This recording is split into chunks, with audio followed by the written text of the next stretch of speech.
talk, so I would like to give a little introduction to Professor Chava Sabo. Okay, so he joined the Institute for Language Education at Morehouse, University of Edinburgh in October 2023.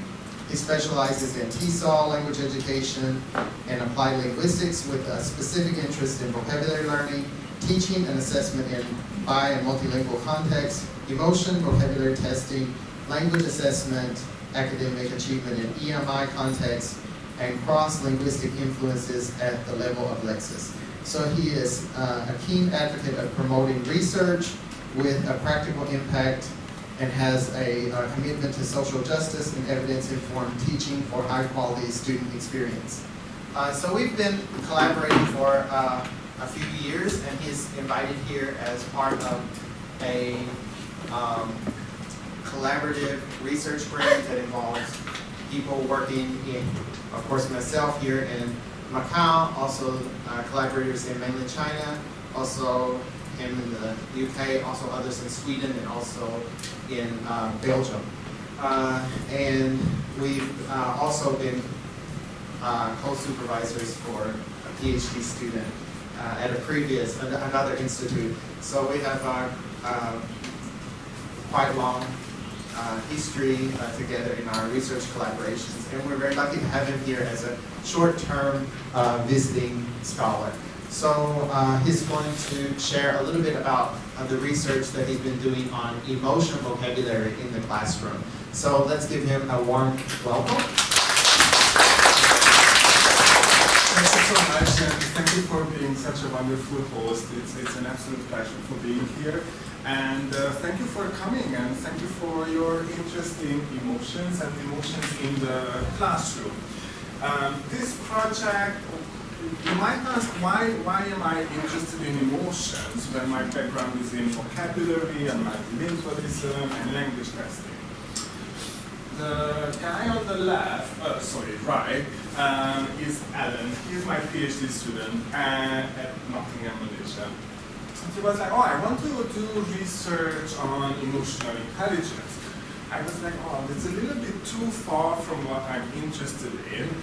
Can we find a common ground? So we started digging and realized that assessing emotional vocabulary in foreign language classrooms is something of a gap in the research. So we started looking at how we can develop this area and how we can validate tests that allow us to do exactly that. So today I'm going to give you an overview. It's not going to be only about vocabulary testing, because then you will get a little bit bored. We will look at emotions and why they are important in the classroom. I will help you to think how you can bring emotions to the classroom.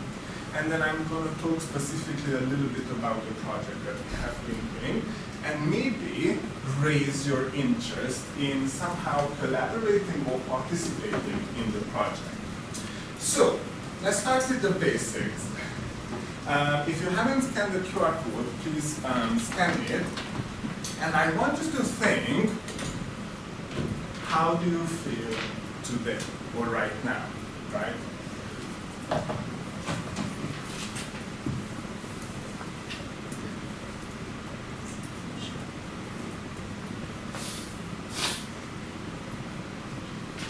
Have you all managed to scan it? Does it work? There's no vote in progress at the moment. Yes, it will. Okay. Okay, so just think of how you're feeling today or how you feel right now, and type in the first emotion word that comes to your mind.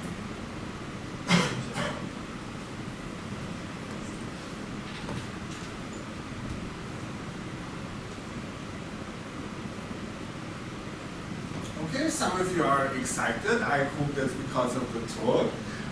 Some of you feel happy, some of you just feel normal, maybe relaxed. It's not you giving the talk, right? Some of you are sleepy, it's after lunch, so that's also understandable. tired? Well, yeah, many of you are working hard on projects and whatnot, so we can understand that. Okay,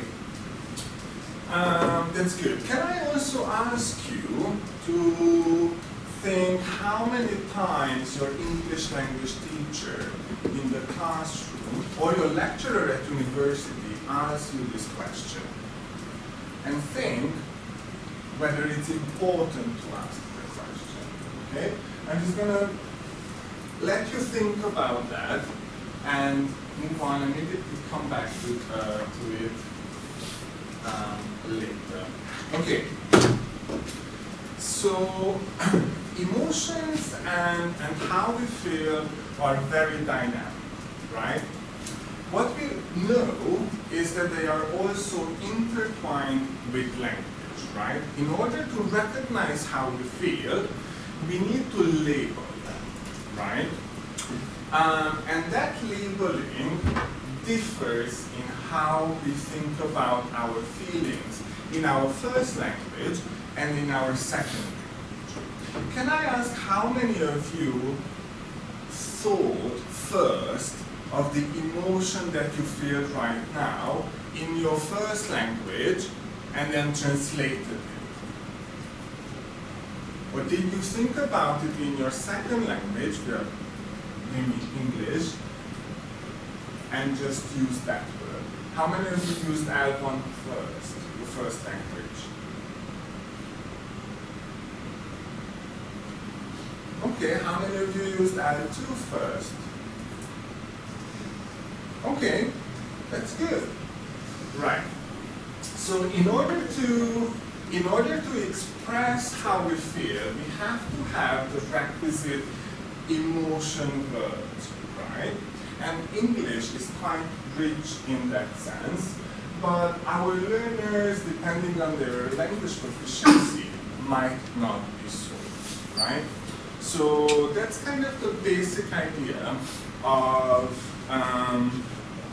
why we are investigating it. I will put your language teacher hats on, or your lecturer hat, and I want you to think about the child's ability to express their emotions.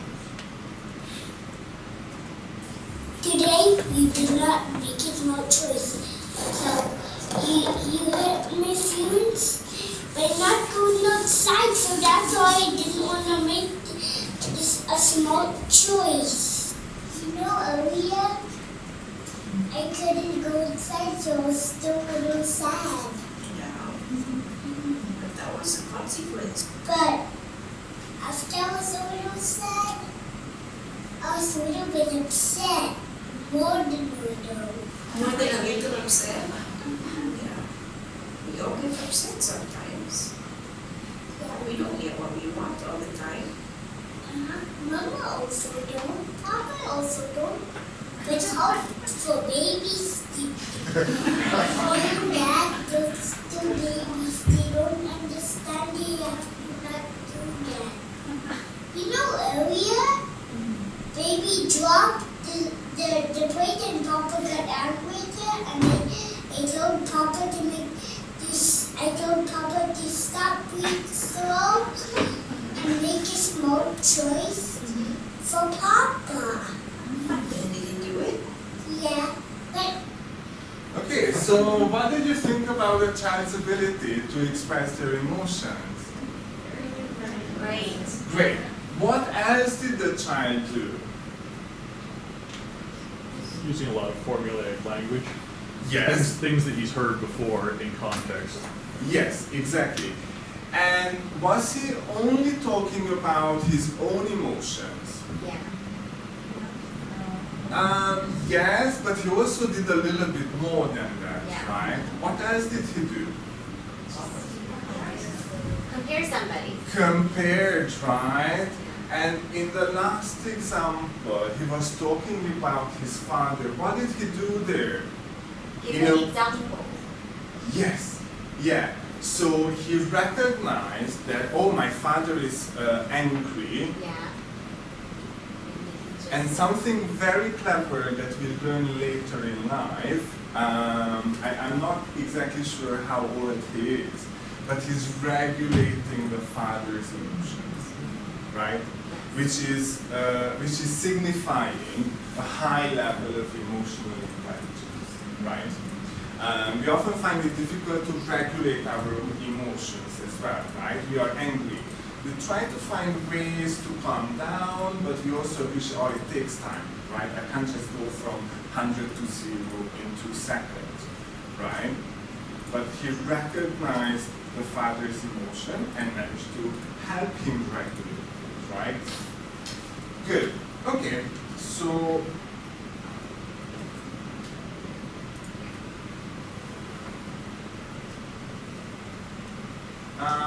the next question is, what roles do you think emotions play in language learning, or just learning in general?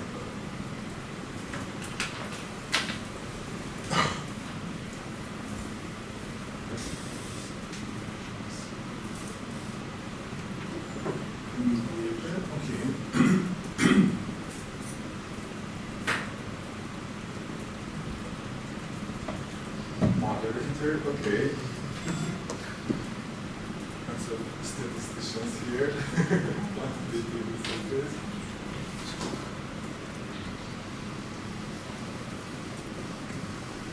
Facilitating, okay.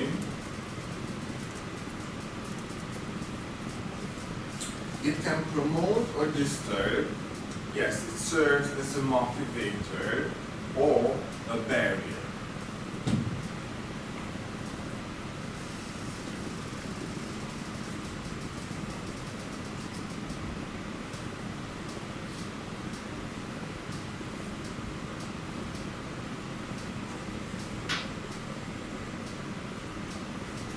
Encourage or discourage learning? Yes. Okay. Thank you. And of course, many of those points will be valid for English as well.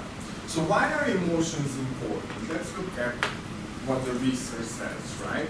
So emotions and emotion competencies are related to social competence. So how we interact, relate, and perceive others, right?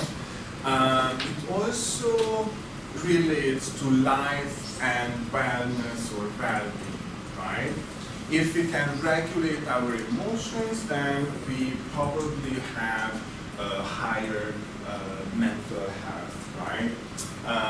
It is also linked to emotion awareness, and it is also linked to emotion regulation, right?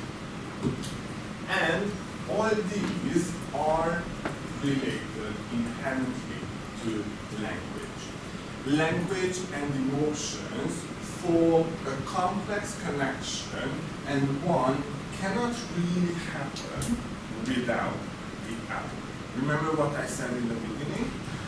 In order to recognize our own emotions, we need to label them, right? We might not always find the right labels, especially if we are talking about English as a second language, but the words language in general helps us to recognize and understand those emotions.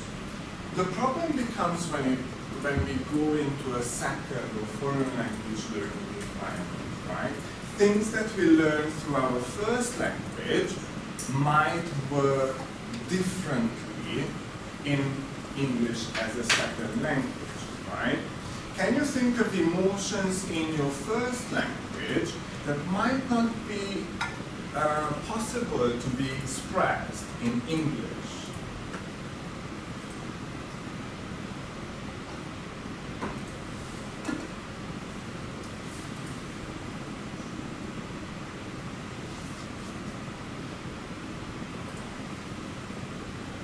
Okay, what our research says so far is that we are developing the test that I will mention later on in Mandarin as well. Mandarin uses a lot of metaphoric language, right? Think of heartache. I don't remember any other examples, and I don't ask you to pronounce them in Mandarin. Mandarin uses, compared to English, a lot of metaphoric language, right? And maybe, I can't remember a specific example, but there's lots. I should have put some on the slides. But there are some emotions that you would use in Mandarin, but they don't really have a one-word translation equivalent in English, right? So as English language teachers, we also need to think about how our learners can express their own emotions that might not exist in their second language, right? So yes, things become more complex when it comes to English as a second language. Studies so far in SLA looked at anxiety, motivation, thousands of studies, and meaning that learners should be able to convey different degrees of emotions, right? How often do you think classroom teachers or textbooks actually prepare learners to fulfill that descriptor? We will come back to that question. Just have a think based on your own experience. Okay.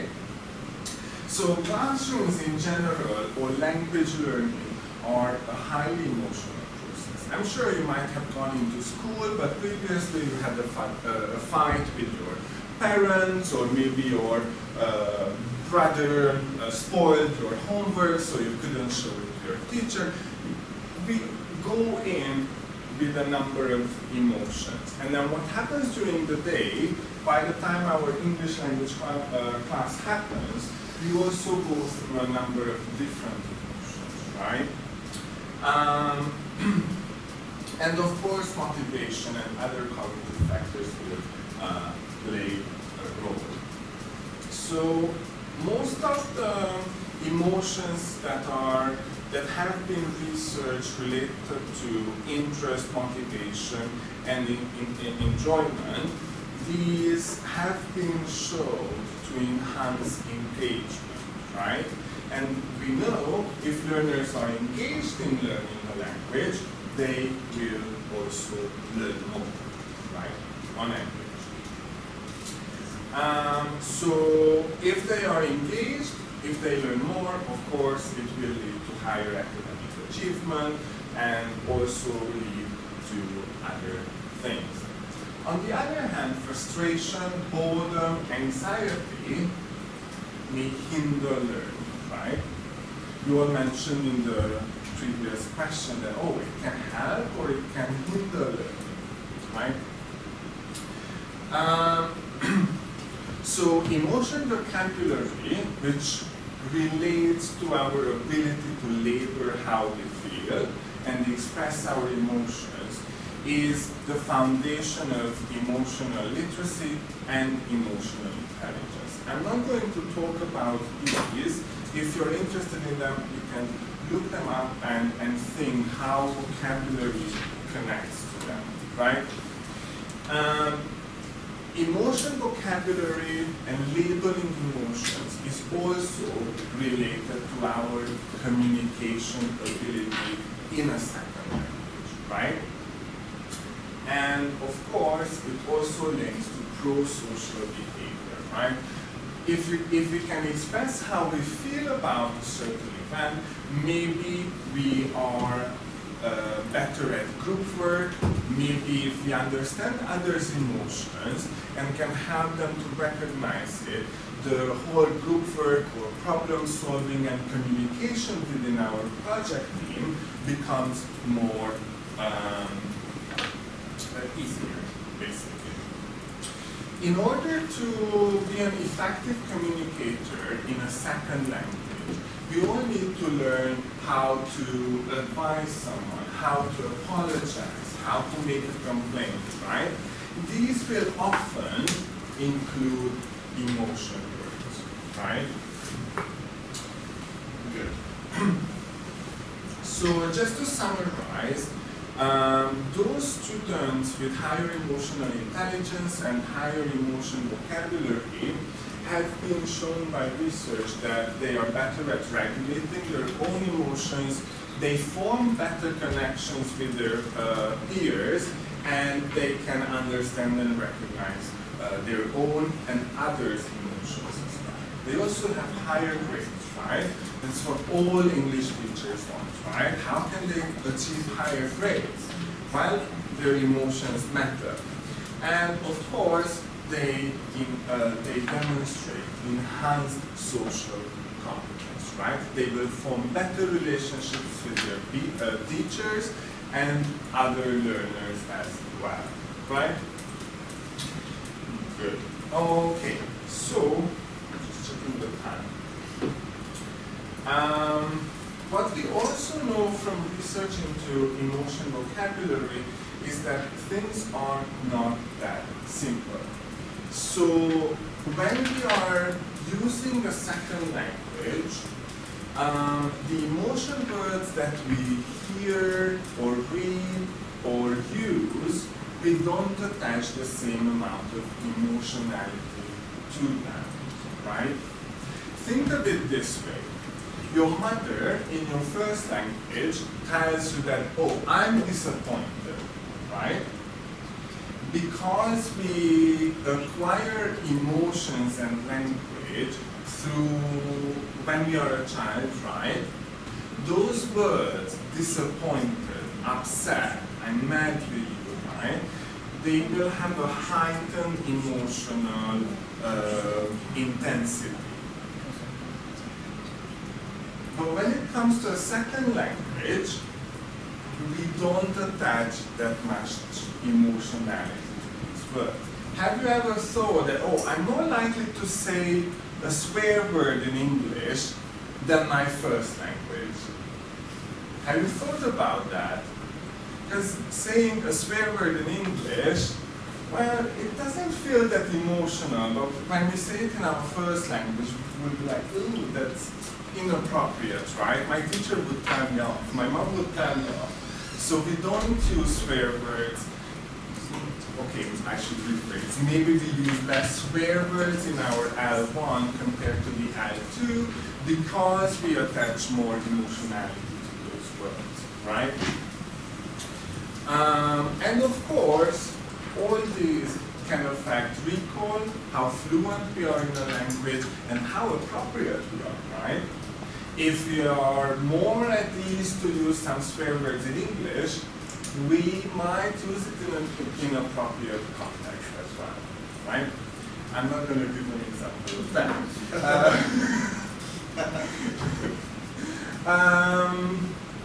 Yes. So in our L1, we can express a wider range of emotions because we have the requisite vocabulary to do so, right? And it's more precise as well, right? You won't just say that, oh, I'm very happy. You will use a more specific word to express how you feel about a certain situation. And we'll come back to this issue of using high-frequency words when we test emotion vocabulary, right? Good. Emotion vocabulary can also help us to reduce distress and help us with recognition, right? Good. And and the granularity, so how specific the emotion that you feel is, and how well equipped you are as a user of a second language to express that emotion, right? Good. And yes, for language testing, and I will come back to that when we look at the VNA test that we developed, learners are much more likely to use core emotions, happy, sad, when they need to recognize an emotion word. When they did the test in Mandarin, which is their first language, they use so many different and very specific words to express their emotions. Okay. So the next question is, because if we recognize, so do we agree that emotions and emotion words are important for learning English? Can you agree? Okay, that's good. So what's the source where learners should gain this knowledge, right? The next question will be, how well do you think emotions are covered in EFL textbooks and classrooms?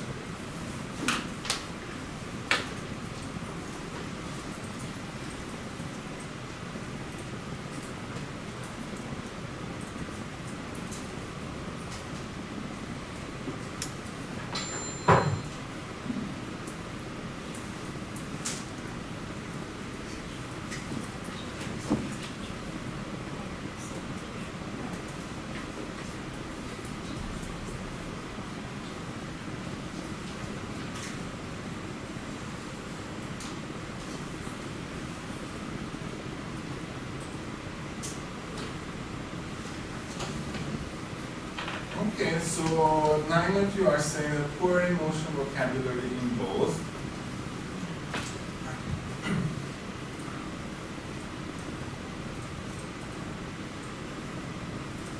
Okay. Group bias is kicking in, right? If 9 people are saying that it must be the last one, then we tend to agree with that. Good. Let's look at what we know.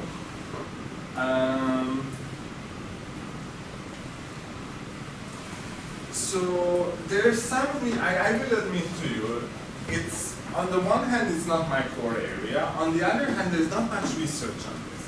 What we know from a few studies is that textbooks used in China and Vietnam don't really, but I will explain why that's a problematic thing as well, don't really have enough emotion words.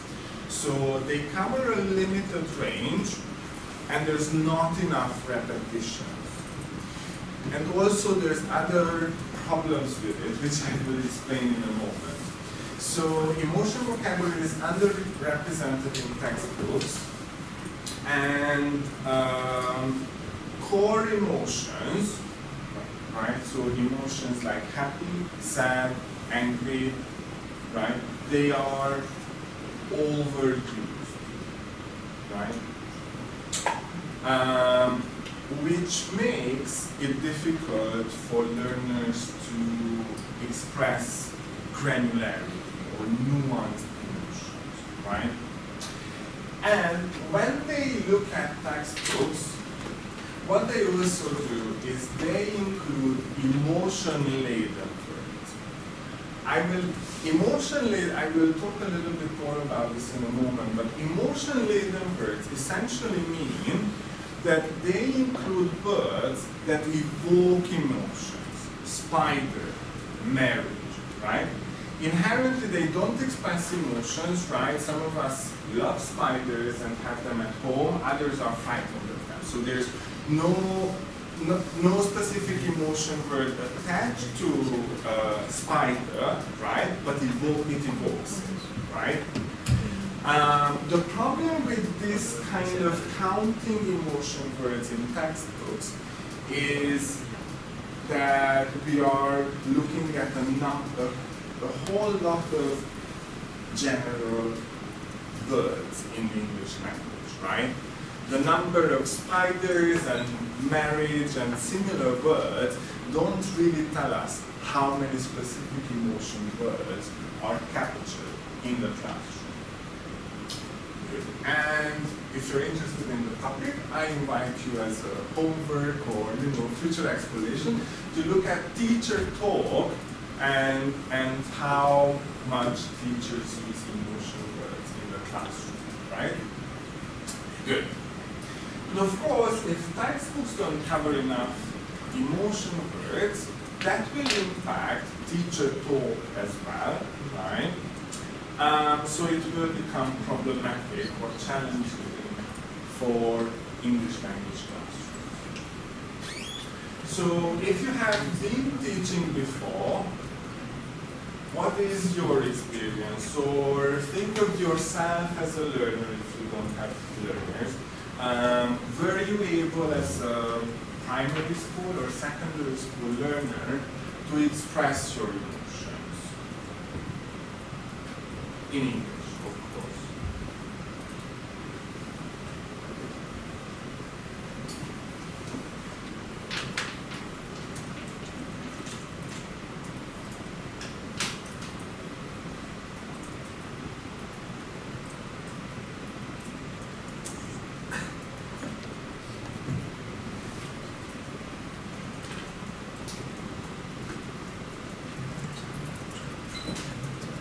Really, it's too hard for them.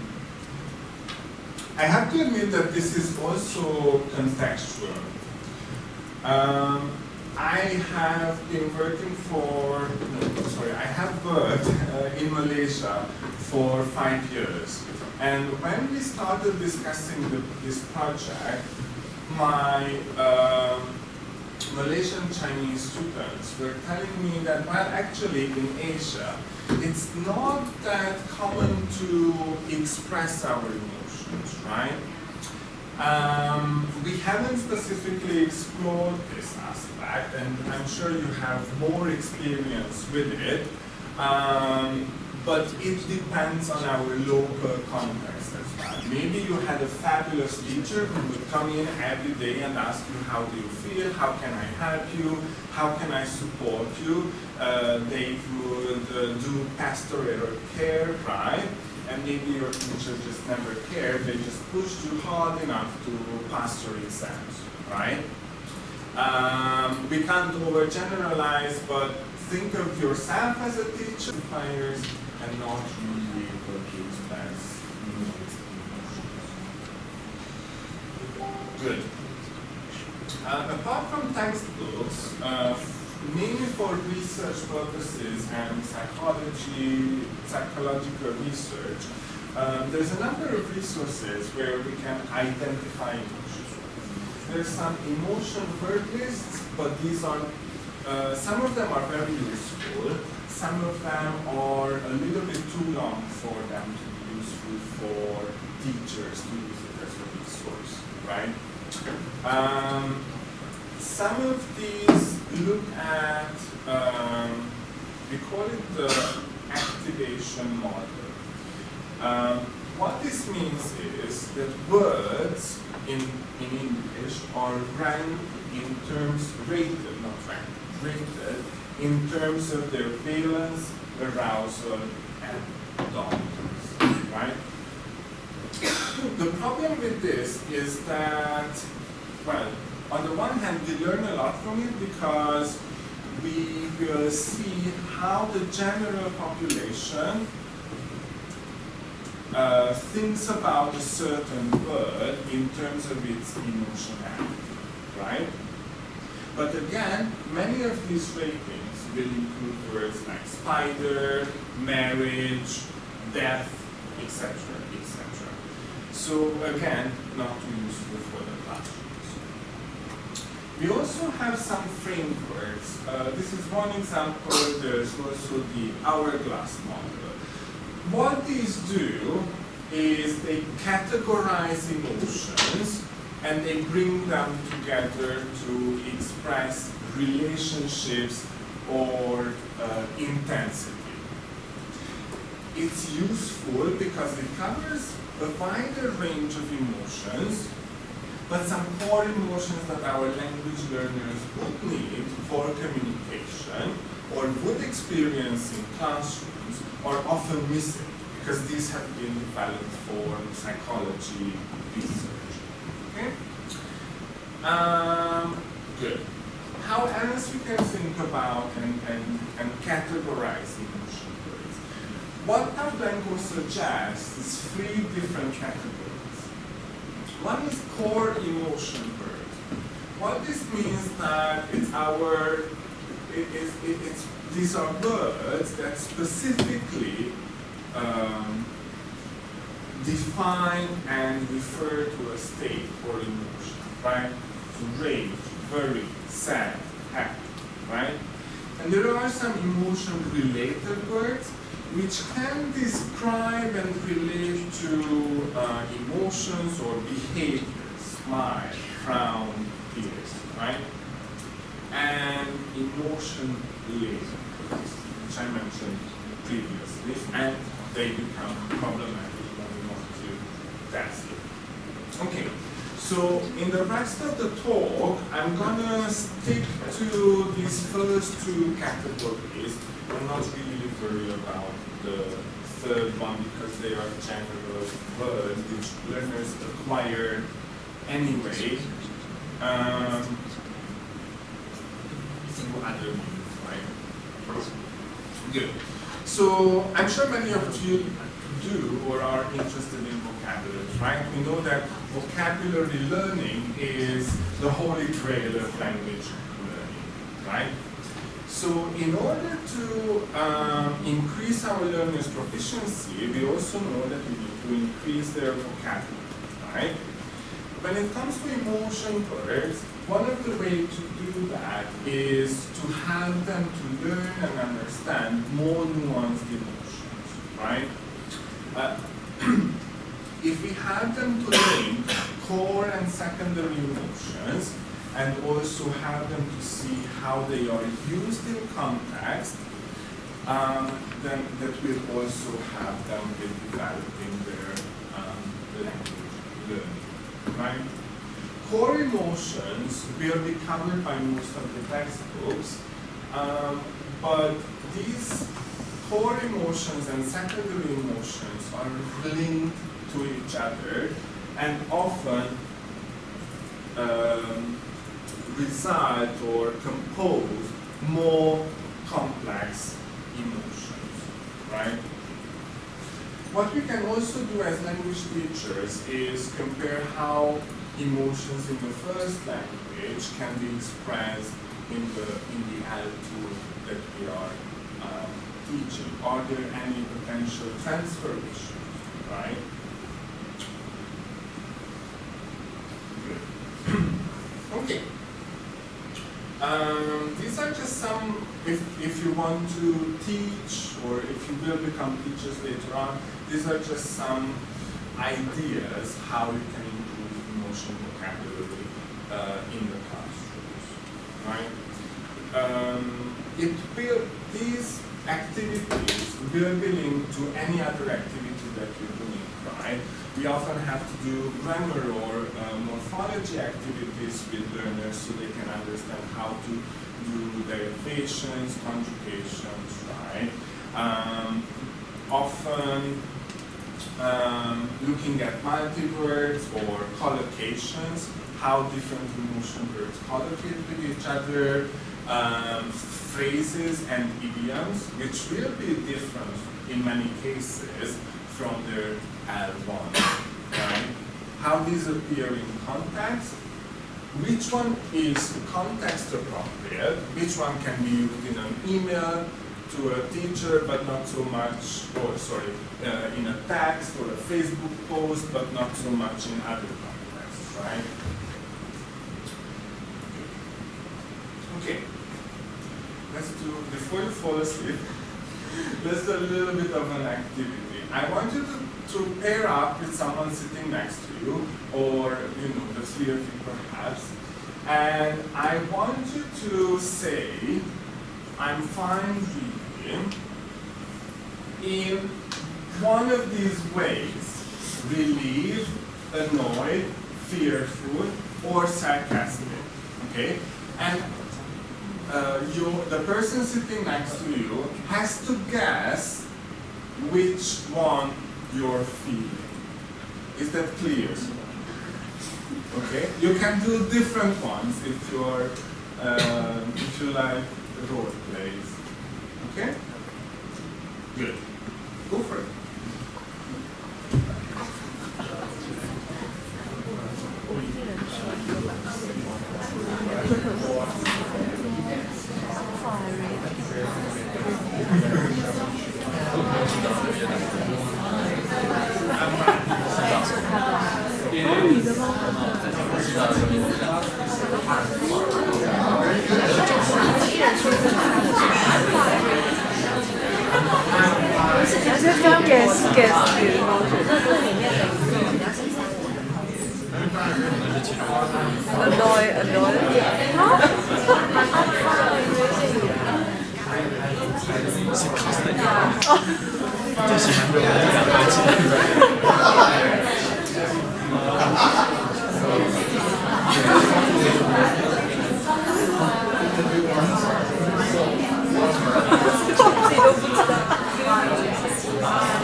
其实塞巴斯对吧？一定会一定会。 Okay, thank you so much if you had a go at it. Was it difficult to guess the other person's emotion behind what she's saying, what he is saying? The facial expressions, right? Yes. Gestures, facial expressions, right? Yes. Right. Yes. Yes. Tone, intonation, right? Yes, it will all link to the semantic causality behind it as well, right? Do they mean it in a positive way or do they mean it in a more negative way, right? Good, okay, thank you for joining that activity. Okay, so let's look at how we decided to measure emotion vocabulary. So the problem is that many previous tests either use receptive formats, so these will include multiple choice questions, and often individual words, so single words, out of context, right? And as we have seen in the previous activity, context will matter, right? So previous tests are often used in psychology as well, and there is a huge debate around this. Are emotions universal, right? So in any language across the world, do we all look the same when we are expressing our emotions, or are we different, right? I'm not gonna explain too much about it. There was a very famous study, I think it was in the 90s. They had a few pictures, they traveled around the world, showed the pictures to people, and then they kind of concluded that yes, emotions are universal, right? And then cognitive, brain and other research later on actually confirmed that, well, not really, right? So this is why, especially for English language testing, as a second language, these tests are not just something we can take to our classroom, right? Good.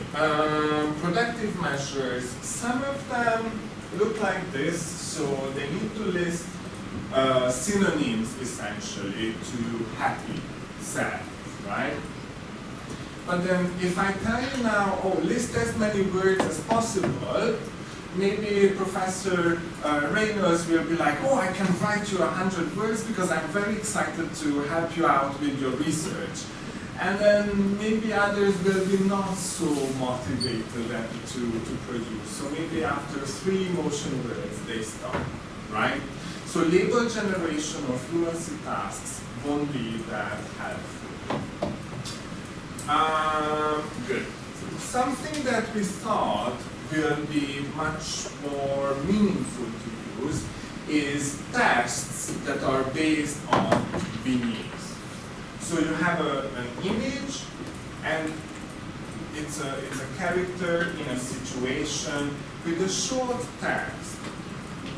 And then participants need to recognize the emotions that the character might feel.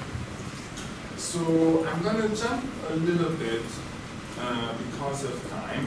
What we tested is 7 basic emotions and 15 more complex emotions, right? We ensured that we have equal number of positive and negative emotions. We also tested context, because we adapted this test from German-speaking children to English-speaking adults who can read and write, and they are emotionally developed already. So we were wondering if they need the description of the scenario or they just need the thought, right? So in this case, the character is standing on a podium, holding up a trophy and thinking, oh, I won, right? So yes, that's how our item or vignettes look like. In this one, this is the very first study that we did. We had 107 speakers, English speakers. Some of them were L1, some of them were L2, with various language backgrounds. Most of them were Chinese and Malay speakers, but we have a whole range of different language backgrounds. In order to control for language proficiency, we used Lexdale, and in order to learn more about their language background, we used the language history question. We used two different scoring methods. One is we identified the most frequent response to each item, and the most frequent response became what we called the dominant response. Then we also used accuracy scoring, which is two raters sitting down together and deciding whether the actual response is, in terms of emotion, a fit for the meaning, right? Why do we need both scoring methods? In many cases, the dominant response became happy and sad, right?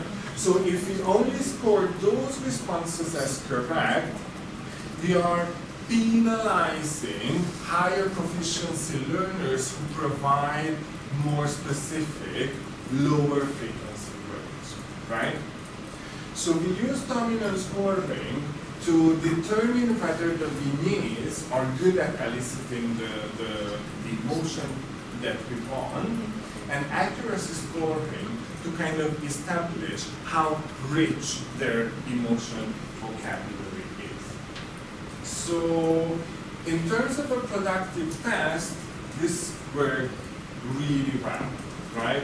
We had over 7,000 responses because they produced them very freely.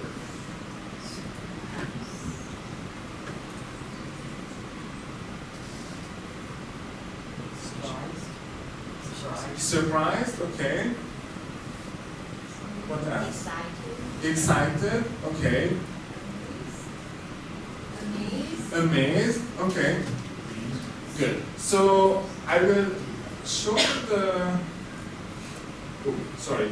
So this item is something that works because in both low context and high context, we elicited proud, so it's a nice item. It elicits the target response and makes us very happy in terms of emotion word testing. This is a problematic item, right? Why is it problematic? Because the original German authors, they translated from German to English this item as infatuation, right? Now the problem is that L1 speakers of English, well, any speaker of English, wouldn't necessarily use this emotion word in this context, right? So, and also in English, it's quite a low frequency word. So if you put many L2 speakers to respond to this item, they are not going to respond infatuation, right? So actually no one did, and we have quite a few L1 speakers. So this item was very problematic, but yeah, the most frequent responses were happy, right? Good. How about this one? How do you think the character feels? Frustrated. Disappointed. Angry. Upset. Mad, annoyed. Okay, yeah, well done. Yeah, so the target response was frustration, and in both contexts, we kind of managed to elicit. So the item overall worked, although in the low context, more participants provided anger. Okay, I don't have more time to do more tests with you, but what we found, right, is that in terms of context, high context, so giving a short text about the situation, it didn't matter, right? In both conditions, participants recognized the emotion. So that's why the colors are overlapping. What's not overlapping is the response number. So the first response that participants gave was more likely to be a dominant response. And as they provided the second and the third answer, it was less likely to be the dominant response. I will, maybe if I have time, I will come back to why that's important. And it's the same finding in terms of the accuracy scores, right? Good. So context didn't matter, wasn't significant, but response order was significant. And also, in terms of language proficiency, we found some very weak correlations with the responses. Good.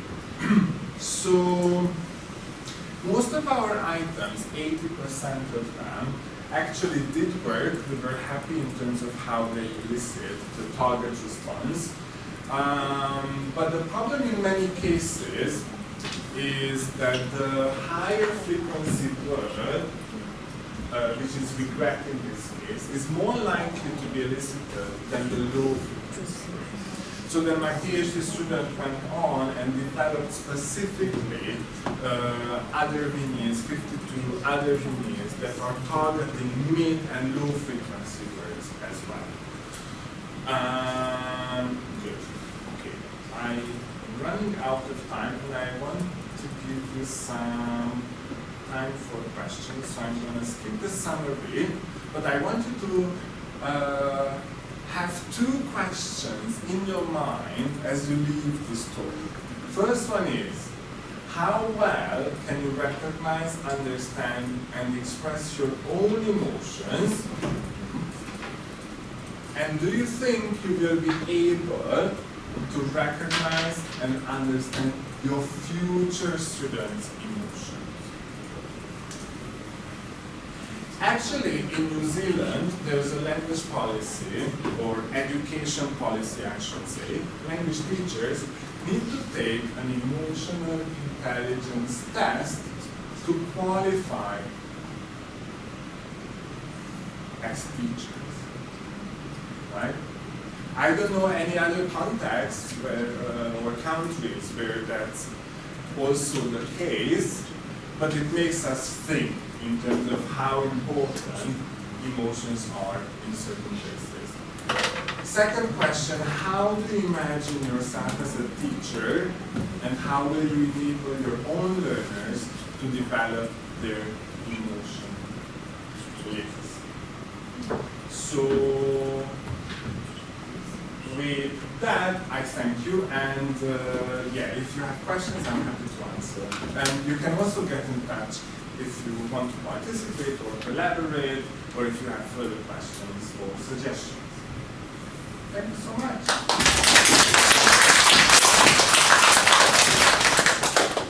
I think we have time for maybe one or two questions. Is there anyone in the audience that would like to raise a question?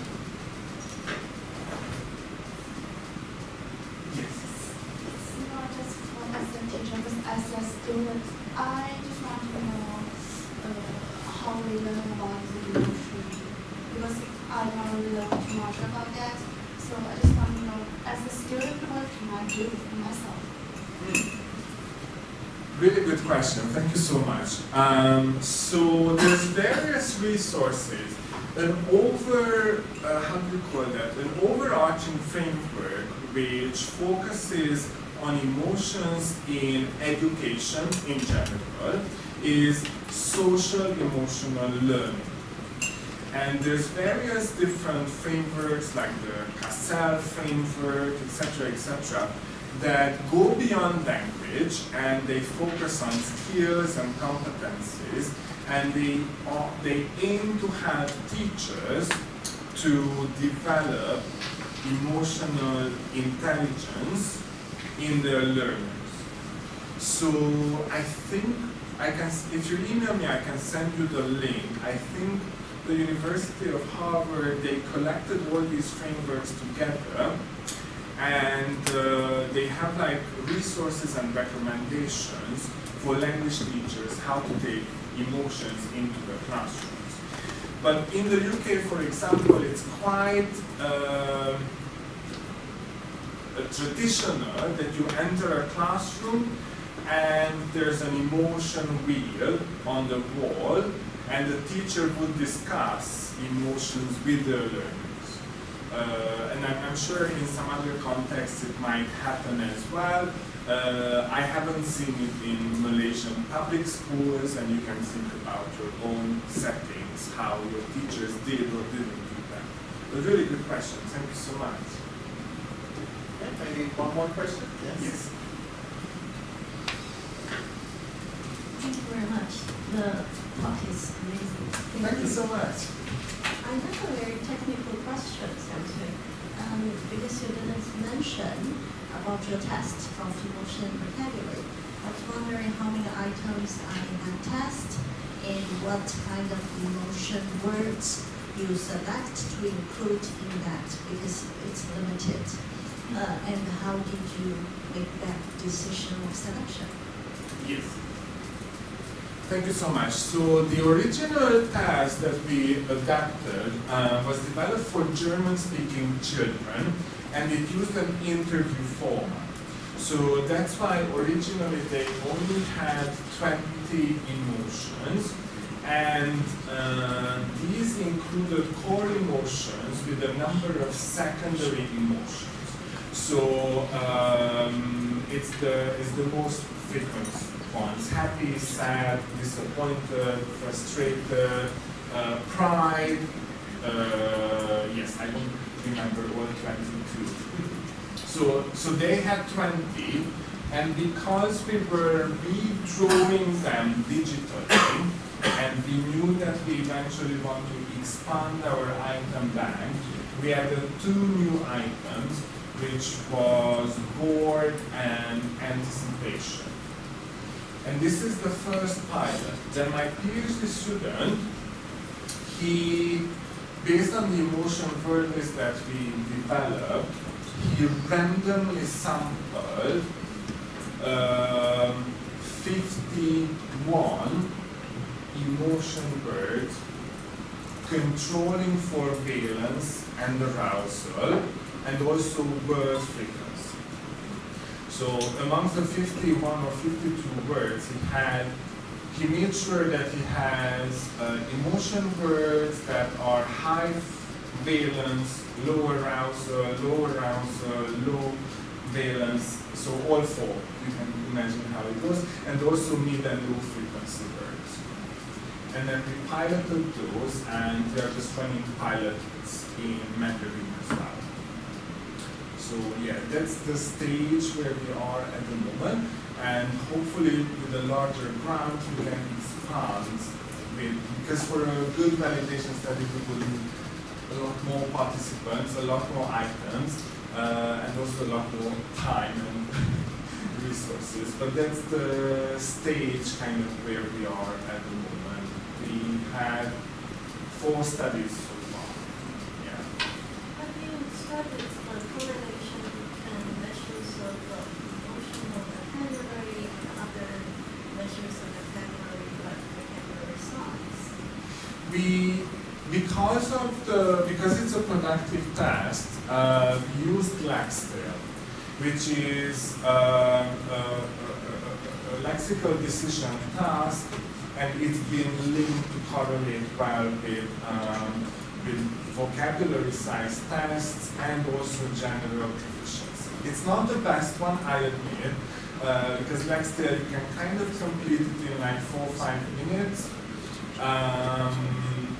But if you have, because we also have the language history questionnaire, and it's a productive test, so you need to look at the vignets for quite a bit to recognize the emotion, then think of the words, produce 3 words, and do that. My student, my PhD student, has 52 items, so it's quite a lot. So in terms of measuring vocabulary, we wanted something great.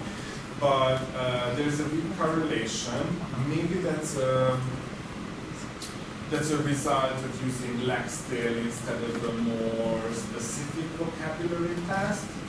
And my PhD student also looked at emotional intelligence, and the social subtest showed a correlation between emotional intelligence and emotional vocabulary.